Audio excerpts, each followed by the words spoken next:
Excellencies, ladies and gentlemen, a very warm welcome to all of you on the 8th Raisina Dialogue. And the 8th Raisina Dialogue, I would say, is dialogue. So let's keep the focus on the dialogue, that this is a platform which gives us an opportunity to have a conversation about subjects which may be dividing us, which may be causing conflict, and opinions which are part true, part correct. But when you see it as a whole, you need to bring the entire perspective to the table. And that's what dialogues usually are all about. When we look at the subject, lighthouse in the tempest, so, and with a question mark, that is there a tempest?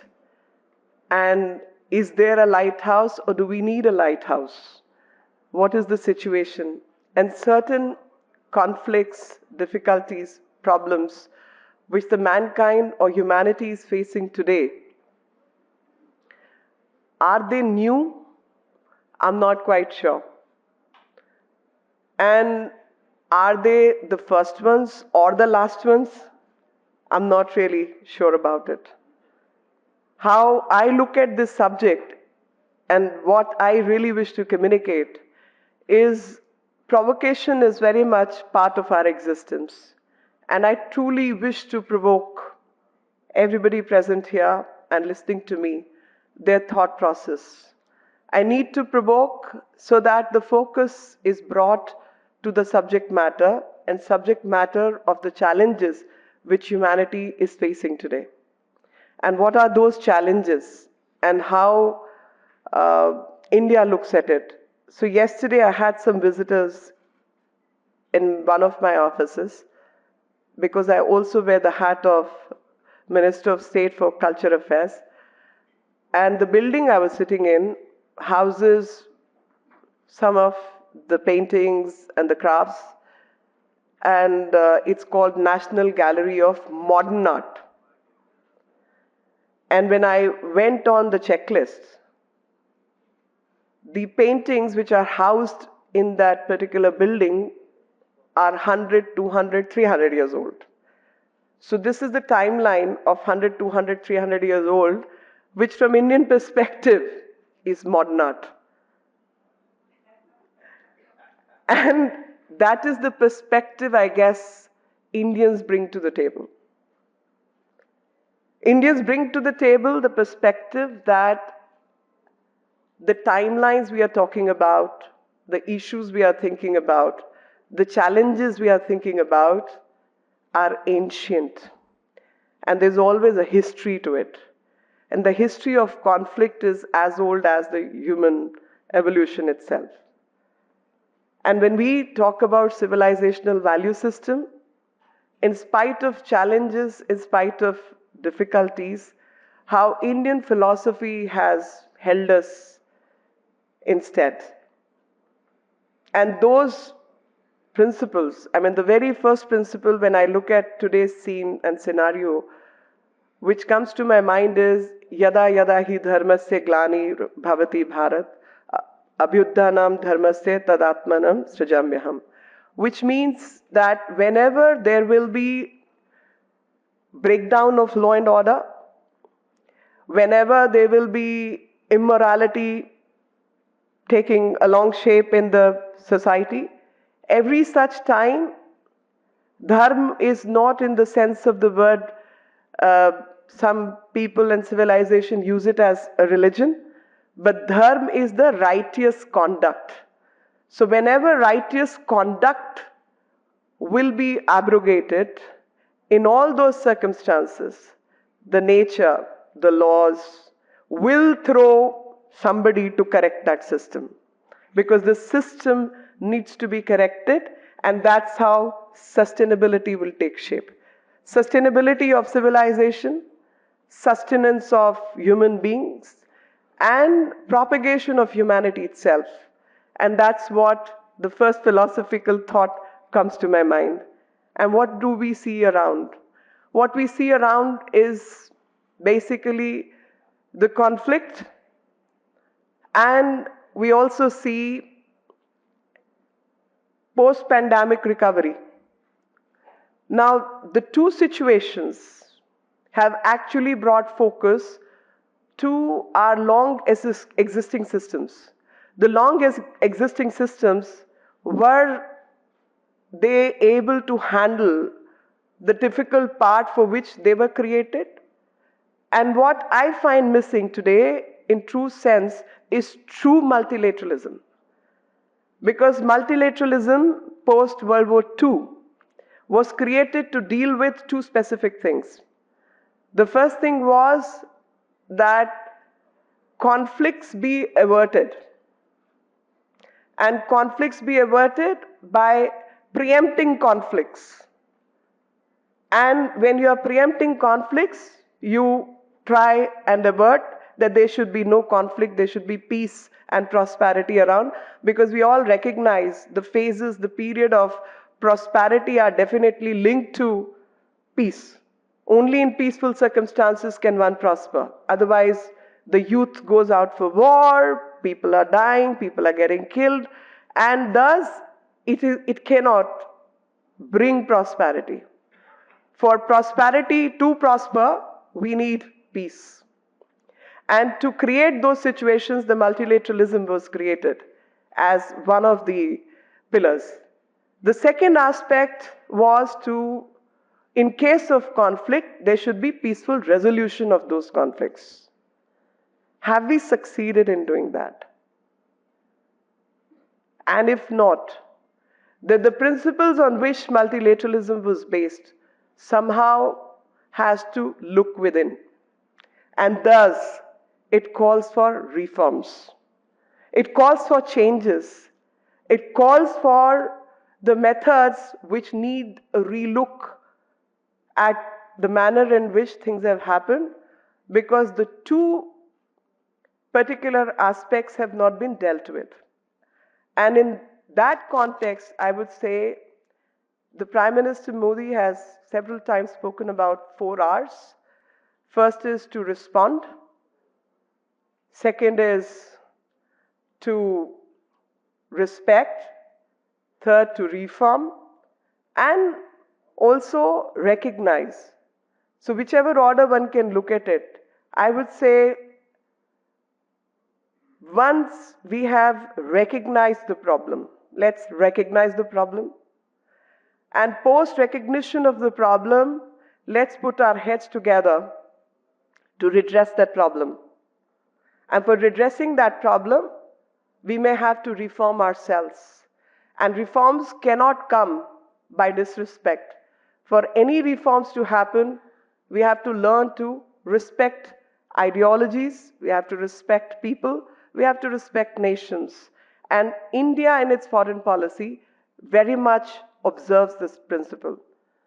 Whenever we are dealing with other countries, other civilizations, other people, because we've been there once and we understand the pain. So we will go to the extent of being careful with the vocabulary. The world has been divided into global north, global south. But India's position has usually been the bridge between the global north and the south. And the north and the south, if I can be again very clear in my articulation, the global south has usually been a metaphor for less developed countries. It has been a metaphor for people who have been subjugated. It has been a metaphor for neo-imperialism. It has been a metaphor for exploitation and resource crunch. So while India is a country of the north, India is very much a country of the south. India is the country of the east, and India, by its democratic principles, open society, freedom of media, all these things is very much a country of the west. And thus India is both physically, metaphorically, and symbolically rightly placed to act as a bridge between all uncertainties.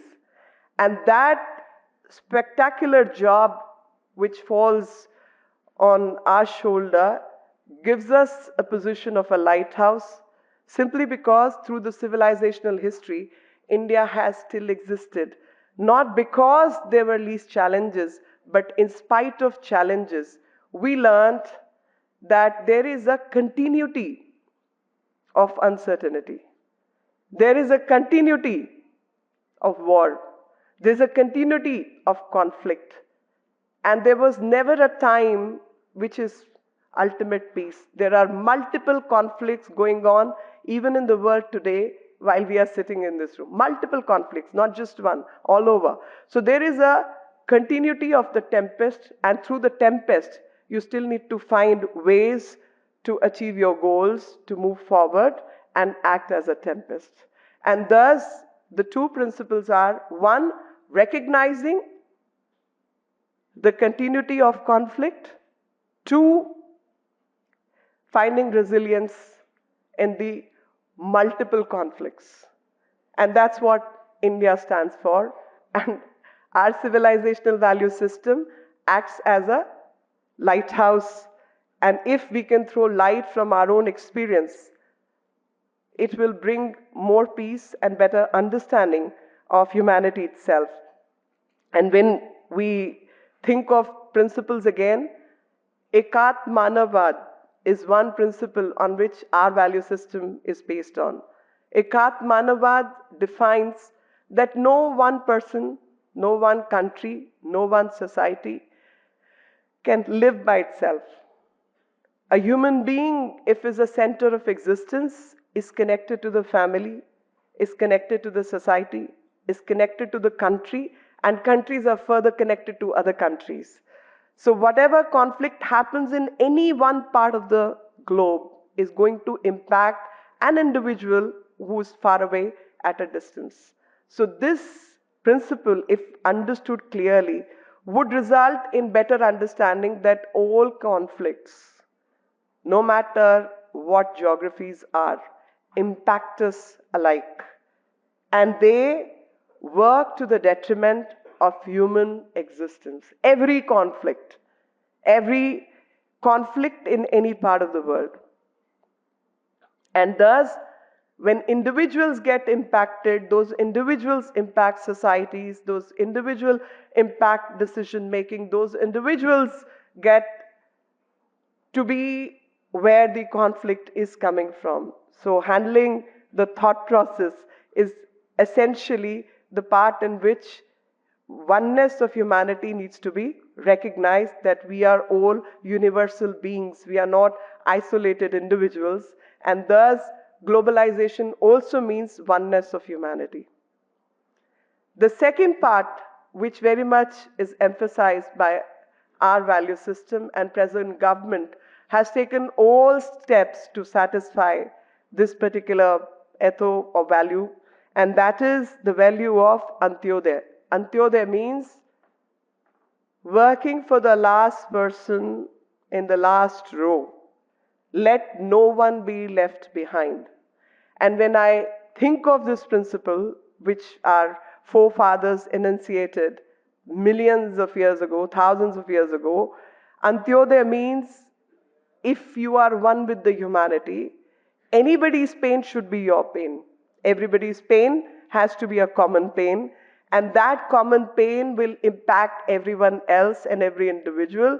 So let no one be left behind. When you progress, when you get ahead, when you move in life, you have to take everyone along.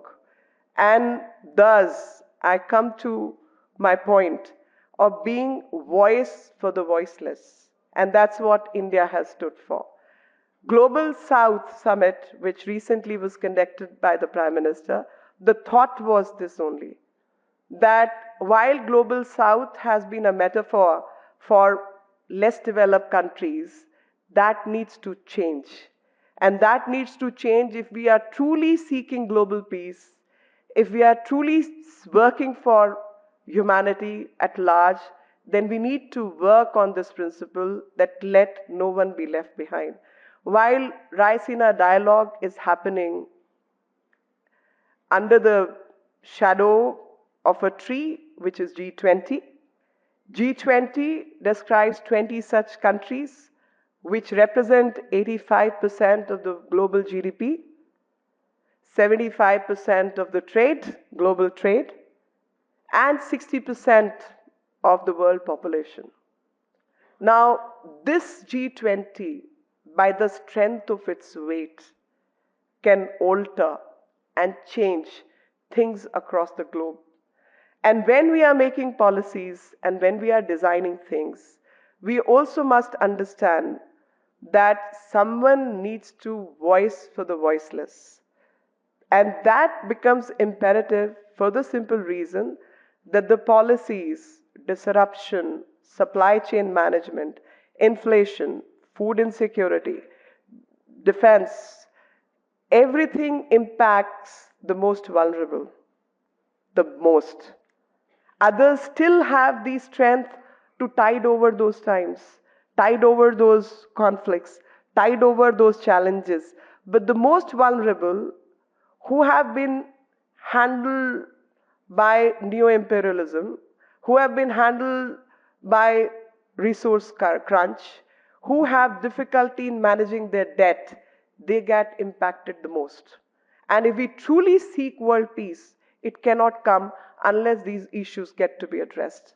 So India acts like a bridge between the ones who have the voice and the ones who do not have or become the voice of the voiceless. I come to the third limb of my argument. And the third limb of my argument is about finding solutions. That when you have recognized the problem, you've decided to reform, you've decided to respect others, what action are you going to take? And in that context, the actions need to come by innovative thinking. And that innovative thinking, I will go back to the example of how in past 8 years, India has put its act together. Reaching out to the unreached, marginalized communities, yes, all across. Every country saw that. Pandemic showcased to the world our vulnerabilities. And when those vulnerabilities were brought forward, the vulnerabilities were the vulnerabilities of the kind that most developed countries, most affluent countries did not know how to help its own citizens. The medical systems were overwhelmed. People did not get place in the hospitals. Burials could not be arranged because there was lack of manpower. Everything was breaking at the tether's end. And I must say how India handled 1.3 billion people with resource crunch. Vaccinated gave 2.2 billion doses of vaccination, built its own vaccine. And the vaccines were not there to mint money for, but vaccines were there for everyone. And once we recovered from our own grief, our own loss, our own people, we shared it with everyone. Didn't use it as an opportunity to make money. Did not exploit others, but helped whoever needed it. Is that not an act of a lighthouse? That once we recognize the humanity is connected, once we recognize globally we are all one, and no one can be happy in pursuit of individual happiness, happiness has to be collective. Once that aspect is recognized, you share. And I personally believe that COVID or pandemic would have changed many a people. It would have brought forward to the minds of many a people, ultimately, our lifespan on this planet is limited. The values we sow are going to continue much, much, much after when we are not there. And that is the civilizational value which Indians can bring on the table, because the perspective we look at things is something like 5000 BC. As I said, I began from there. 300, 400-year-old paintings is modern art gallery.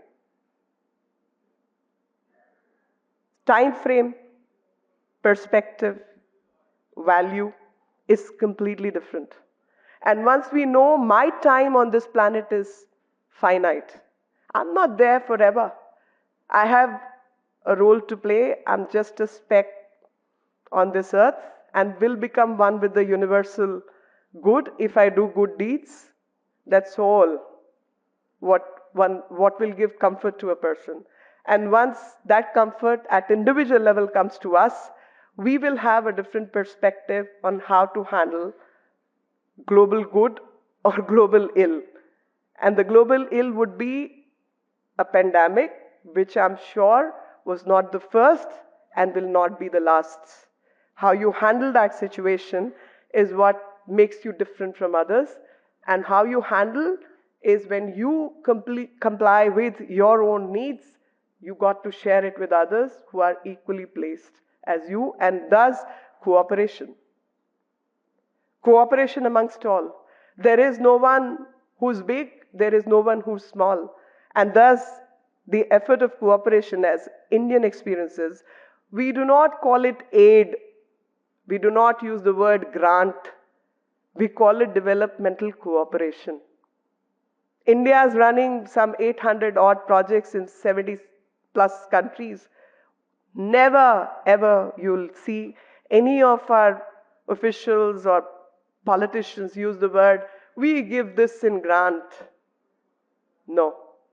This is developmental cooperation, because no matter how big, small, vulnerable, or strong, we are all connected and we need to respect that. To have a stable global order for sustenance, for sustainability, we need to understand the word respect.